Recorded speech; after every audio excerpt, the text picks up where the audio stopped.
Donc je suis en compagnie de Nicolas Ivanov. Nicolas, merci pour nous accorder ce petit interview. Si vous pouvez vous présenter déjà en quelques mots ce que vous faites. Comme vous l'avez dit, je suis Nicolas Ivanov, je suis aviateur, je fais de l'avion sportif, je dirais. J'ai fait pas mal de voltige aérienne, j'en fais toujours d'ailleurs, et je fais aussi surtout en ce moment les courses Red Bull, qui sont un peu partout dans le monde, c'est pas mal. Et votre palmarès à peu près sur le Red Bull Air Race pour l'instant, pour le moment, ça fait combien d'années déjà que vous êtes sur le Red Bull? J'ai commencé en 2005 et on a eu un stop de 3 ans. L'année dernière, j'ai gagné 2 courses. J'avais déjà gagné 2 courses avant et j'ai fait au classement général, je crois l'année dernière, j'étais 5e, il me semble.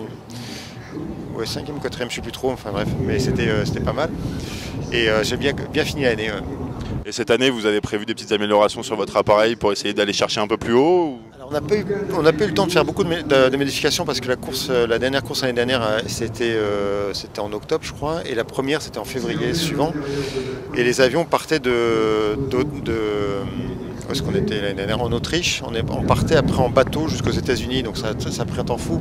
Plus, pas de chance, ça a pris du retard. Plus, il y avait des grèves sur le bateau. Donc, en gros, l'avion était là-bas entre Noël et Jour de l'An pour repartir après à Abu Dhabi. Et on a fait très peu de modifs. Le mécano a essayé d'alléger l'avion de tous les côtés. Il a fait des trous partout où il pouvait. Et on commence à faire des modifs. Pour la prochaine course, j'aurai des nouveaux carénages de roue, j'aurai des nouveaux instruments un peu plus légers. J'espère des capteurs aussi qui permettent d'avoir la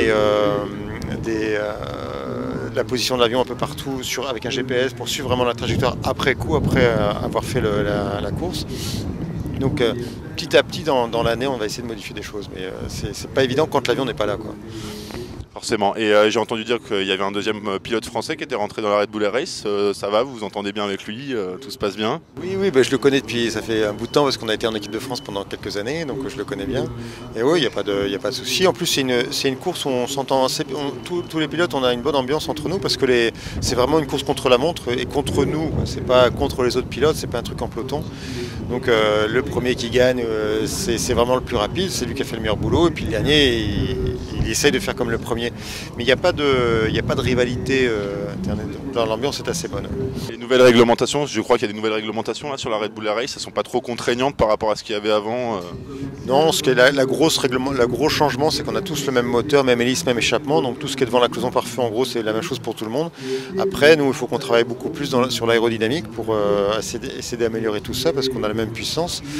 Et le réglage moteur aussi, avoir des bonnes températures, un bon mélange air-essence. Donc il y a ça à travailler. Mais on ne peut pas le travailler sur le moteur réellement. Et après, on travaille plus aussi sur les trajectoires. On commence à avoir des gens aussi, des tacticiens qui regardent un peu ce qu'on a fait en vol, justement avec des capteurs et autres, pour comparer les différents vols, un peu comme on fait en voiture maintenant. Qu'est-ce que vous pensez de la médiatisation de la Red Bull Air Race en France?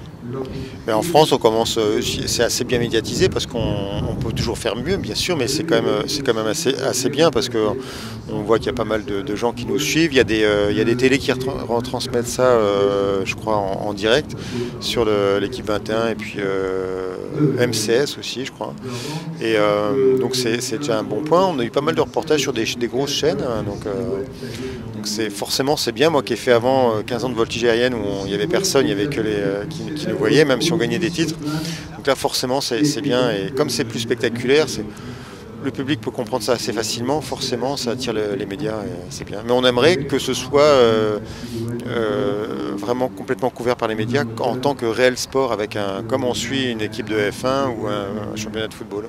Ouais, Monsieur Ivanov, je vous remercie pour cette interview, puis on vous souhaite une bonne saison. Donc prochain rendez-vous, 14-15 mai, et c'est à quel endroit? C'est à Chiba, à côté de Tokyo au Japon. Voilà. Merci beaucoup.